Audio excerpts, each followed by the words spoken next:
ஈசனே, எனக்கு ஒரு சந்தேகம். ராமரே பரமாத்மா என்று சில பேர் குறிப்பிடுகிறார்கள்.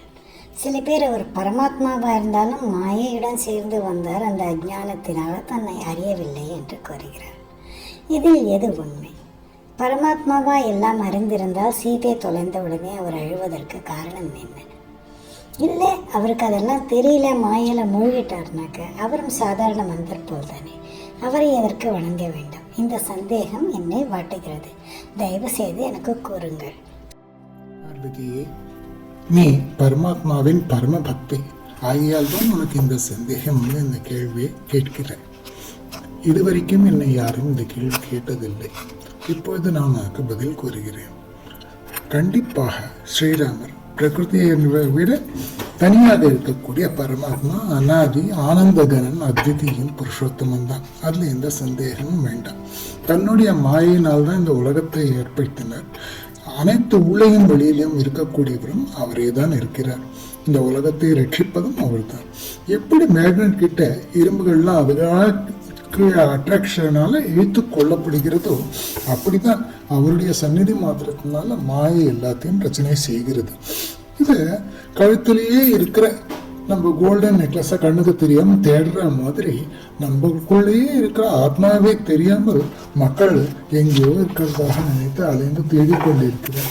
அது மாதிரி அந்த பிரஜான கணனான சூரிய ஸ்வரூபியான அந்த ராமர்கிட்ட அஜ்ஞானம், அந்த பரமாத்மா கிட்ட அஜ்ஞானம்ங்கிறது எப்படி இருக்க முடியும்? அவர் தான் பிரகிருதியோட பின்னமானவர். அவரோட எப்பயுமே அவித்யாங்கிறது ராமர்கிட்ட இல்லை. கட்டாமாலை சுற்றுகிறவனுக்கு உலகமே சுற்றுகிற மாதிரி தெரிவது போல் மனிதனும் தான் செய்யக்கூடிய காரியங்களுக்கு எல்லாத்துக்குமே இது எல்லாத்தையும் தான் செய்யற காரியத்துக்கு கர்த்தத்துவம் ஆத்மாவிலே கற்பிக்கிறான். சுத்த சைத்தன்யமான ராமற்ற ஞானம் அஜ்ஞானம் ரெண்டும் எப்படி இருக்க முடியும்? பரமாந்த சுரூபமான விஞ்ஞானகனான ஞானத்திற்கு சாட்சியான கமலநயனன் பகவான்ட்டு அஜ்ஞானம் கொஞ்சம் கூட கிடையாது பார்வதி. இதை நீ புரிந்து கொள்ள வேண்டும். ஒரு காலத்தில் பட்டாபிஷேக வைபவங்கள்லாம் முடிவடைகிறது. ஆஞ்சநேயர் ராமரிடம் கை குத்திக் கொண்டு இருக்கிறார். அப்போது ராமர் சீதையை பார்த்து கூறுகிறார், ஜானகி, இவர் நம் பக்தன், இவர் ஞானவான், அதனால இவருக்கு உண்மையான ஞானத்தை போதிக்க வேண்டியது நம் கடமையாகும். நிஜமான தத்துவத்தை நீ அவனுக்கு கூற வேண்டியது ஜானகி. அப்படியே ஆகட்டும் பிரபு, நான் அப்படியே கூறுகிறேன். அப்படி என்று கூறுகிறார். ஹனுமனே, ராமரை சச்சிதானந்தம், அத்வயமான பரம்பிரம்மா, எந்த உபாதைகளும் மற்றவனாக சத்தா மாத்திரமா கோச்சரன் இருக்கிறது மட்டும் தெரியறவான பரபிரம்மமாக நீ அறிந்து கொள்வாய். அவர் ஆனந்தமானவர், நிர்மலமானவர், சாந்தமானவர், நிர்விகாரமானவர், நிரஞ்சனன், எல்லா இடத்திலும் வியாபித்து இருக்கக்கூடியவர், சுயம் பிரகாஷனானவர், அகல்மஷமானார். இதெல்லாம் அவருடைய குணங்கள் ஆண்டு. என்னை மூல பிரகிருதி என்று நீ அறிந்து கொள். சர்க்கத்திற்கு, அதாவது சிருஷ்டிக்கு ஆதி அந்தம் எல்லாம் செய்யக்கூடியவள் நாதான். அவருடைய சந்நிதியிலே இருந்த மாத்திரத்திலேயே நான் இந்த உலகத்தை சிருஷ்டிக்கிறேன், பாலிக்கிறேன், அழிக்கவும் செய்கிறேன்.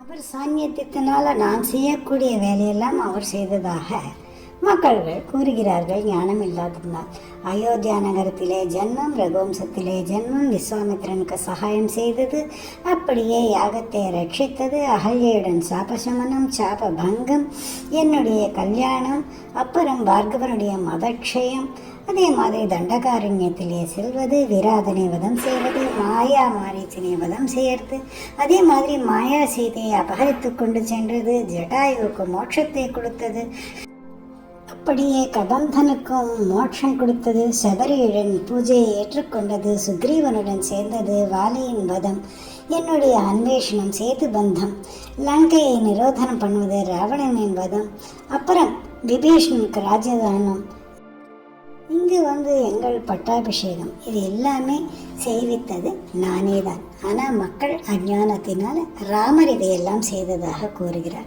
ராமர் எங்கும் செல்வதும் இல்லை, எங்கேயும் நிற்பதும் இல்லை, எதற்கும் துக்கிப்பதும் இல்லை, எதையும் விடுவதும் இல்லை, எதையும் எடுத்துக்கொள்வதும் இல்லை. ஆனந்தமூர்த்தி, அச்சலனாக இருக்கக்கூடியவர், பரிணாமஹீனன், மாயா குண அனனுகதா, மாயை அவர் அனுசரிக்குமே தவிர அவர் மாயை அனுசரித்து வருவதில்லை. அது மாதிரி தெரிகிறது. அப்பொழுது ராமர் கூறுகிறார், அனுமனே, நான் உனக்கு ஆத்மா, அனாத்மா, பரமாத்மா என்ற தத்துவங்களை கூறுகிறேன், கேள். ஆகாசத்திற்கு எப்படி 3 வித பேதங்கள் இருக்கிறது. எப்படின்னா மகாகாசம் பெருசாக இருக்கிறது.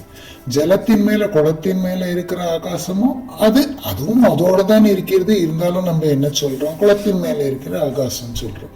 பெரிய மாதிரி தெரிகிறது. அதனுடைய நிழல் எப்படி தண்ணீர்ல விழுகிறதோ அது 3வது ஆகாசமாக இருக்கிறது. அதே மாதிரி தான் சேத்தனமும் 3 விகாரமாக இருக்கிறது.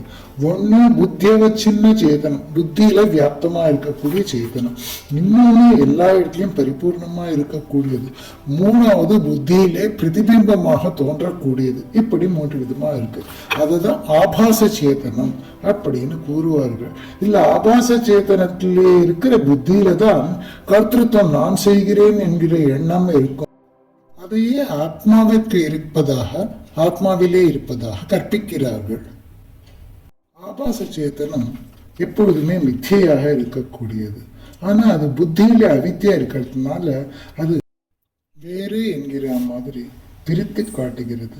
உண்மையிலே பரமாத்ம தத்துவத்துக்கு அவச்சின்னம் என்கிறது கிடையாது. அது எப்பொழுதுமே புத்தி அது பரமாத்மா வாஸ்தவத்துல விச்சேத ரஹிதனாக இருப்பான். அது விகல்பத்தினால புத்தியிலே தோன்றுகிற ஒரே ஒரு பாவம் மட்டும்தான். இப்படி சாபாசமா அகங்கார ரூபத்துடன் இருக்கக்கூடிய சேத்தனம் என்ன பண்றது, எப்போது தத்துவமசி அப்படின்னு மகா வாக்கியத்தினால பூர்ணமான சேத்தன பிரம்மாவோட சேர்றதோ அப்பதான் அதுக்கு ஒரே பரமாத்மா என்கிறது அறிகிறது. அதனால இந்த மகா வாக்கியங்கள் அதற்கு உபயோகப்படுகிறது. இதுல சந்தேகம் வேண்டாம். இந்த மகா வாக்கியங்கள்னால ஜீவாத்மா பரமாத்மாவுக்கு 2 பேருக்கும் ஏகத்தா ஒண்ணுதான் அப்படிங்கிற புத்தியானது உண்டாகிறது. என்னுடைய பக்தன் இந்த உண்மையை அறிந்து கொண்டு என் உருவமாகவே மாறிவிடுகிறார். உருவம் என்றால் பரமாத்ம ஸ்வரூபத்தை அடைகிறார். என்னிடம் பக்தி இல்லாதவர்களுக்கு சாஸ்திரங்கள் எத்தனை படித்தாலும் சரி ஞானமும் கிட்டாது, மோட்சமும் கிட்டாது. அதனால என்னுடைய இந்த ராமஹிருதயம் என்கிற ரகசியத்தை உனக்கு நான் சொல்லிக் கொடுக்கிறேன். என்னுடைய பக்தன் அல்லாதவனுக்கு அவ இந்திரலோகமே உனக்கு கொடுத்தாலும் இதை கொடுக்காத. பக்தர்களுக்கு கூப்பிட்டு இதை கொடுக்க வேண்டியது.